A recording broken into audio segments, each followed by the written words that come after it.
Building a business may feel like a big jump, but OnDeck Small Business Loans can help keep you afloat. With lines of credit up to $100,000 and term loans up to $250,000, OnDeck lets you choose the loan that's right for your business. As a top-rated online small business lender, OnDeck's team of loan advisors can help you find the right business loan to fit your needs. Visit OnDeck.com for more information.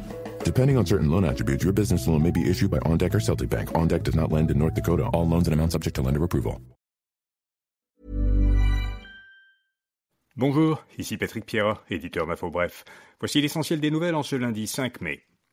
Mark Carney se rendra demain à Washington pour rencontrer Donald Trump. Ce sera la première rencontre entre le Premier ministre fédéral et le président américain. Mark Carney a indiqué qu'ils aborderont les pressions commerciales actuelles et l'avenir de la relation des deux pays en matière d'économie et de sécurité nationale. Par ailleurs, le roi Charles III prononcera le discours du trône à la Chambre des communes le 27 mai. C'est normalement la gouverneure générale qui est chargée de lire le discours qui ouvre une nouvelle session parlementaire. Carney soutient que la présence du roi à Ottawa plus tard ce mois-ci est un honneur et souligne la souveraineté du Canada. Après une défaite lundi dernier dans sa propre circonscription, le chef du Parti conservateur du Canada, Pierre Poilievre, va tenter de se faire élire dans une circonscription d'Alberta.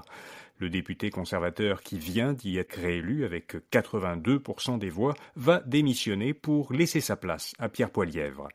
Mark Carney a dit qu'il y déclencherait une élection partielle le plus tôt possible pour permettre à Poilievre de revenir siéger à la Chambre des communes en tant que chef de l'opposition officielle. Par ailleurs, le décompte des résultats des élections de lundi dernier a encore un peu changé. À la suite d'un recomptage en Ontario, les libéraux ont repris un siège aux conservateurs.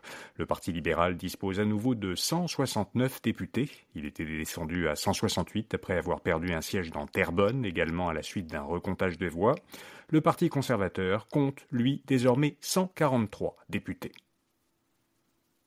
Au Québec, les membres de la Fédération des médecins omnipraticiens ont rejeté à l'unanimité la dernière offre du gouvernement Legault dans le cadre des négociations de l'accord qui établit leurs conditions de travail.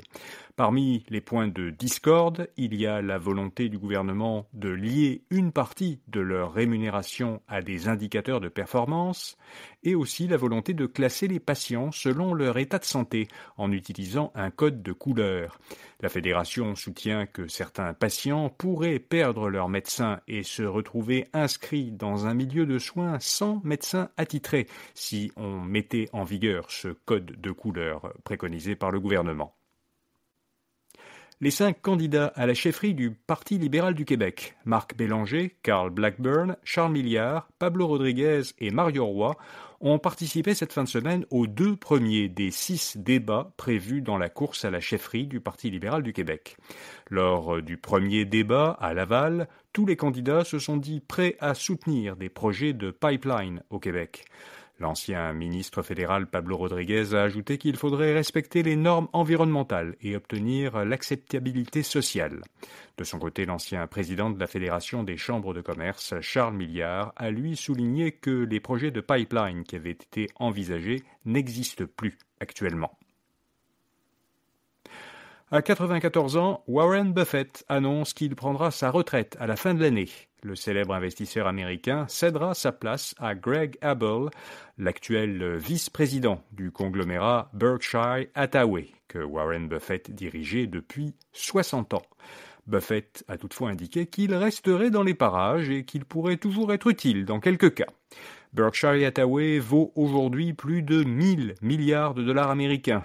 Selon Forbes, la fortune de Buffett lui-même s'élève, elle, à 168 milliards de dollars américains. Le milliardaire est l'un des hommes d'affaires les plus influents au monde. Chaque année, de nombreux investisseurs assistaient à l'Assemblée générale de Berkshire pour écouter ses conseils. General Motors veut réduire cet automne le nombre de camionnettes que produit son usine d'Oshawa, à l'est de Toronto. L'usine concentrerait ainsi sa production pour fournir uniquement le marché canadien, alors qu'elle fournit actuellement aussi le marché américain. Le constructeur américain explique qu'il ajuste ainsi son offre, donc sa production, à ses prévisions de demande et à l'évolution du contexte commercial. Selon le syndicat des travailleurs de l'usine, cette réorganisation entraînera plus de 2000 pertes d'emplois à Oshawa.